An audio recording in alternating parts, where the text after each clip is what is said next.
Жыл соңында басталатын Африка Эко-рейс халықаралық раллиіне Қазақстанның 2 экипаж аттанбақ. Солардың қатарында Маңғыстаулық Мобиликс рейсинг тим автомобиль командасы да бар. Олар 5000 шақырымдық жолды бағындырып, ел намысын қорғайды. Сапар алдында қос шабандоз Арслан Сахимов пен Юрий Сазонов баспасөз маслихатын өткізді.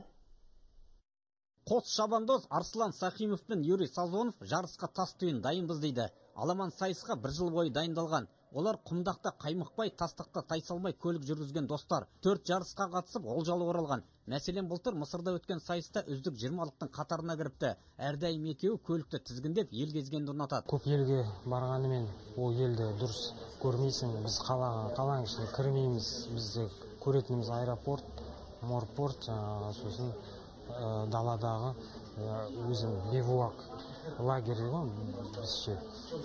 Біз тұратын палатка, полевой условия дейді ғой.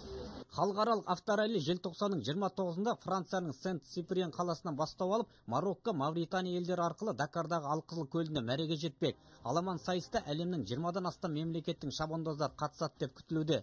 Жалпы шақырым 5580, ал оның 2997-сі қауіпті аймақ екен. Олар осы бөгеттен суырылып шығып, бар қиындықты бағындыруы тиіс. Соперники там все. Әрине, қарсыластарымыз мықты, дегенмен намысты қолдан бермеуге тырысамыз. Мұндай жарысқа біз бірінші рет қатысып отырғанымыз жоқ. Десек те, ат шабама, бап шабама демекші. Пешенемізге жазғаны болар. Жалпы қазақстандық командалардың діттегені бір. Ел намысын қолдан бермей, жұдырықтай жұмылып, барынша жеңіске ұмтылу. Бақытжан Сатылханұлы, Саламат Бекбаев, Ақтау.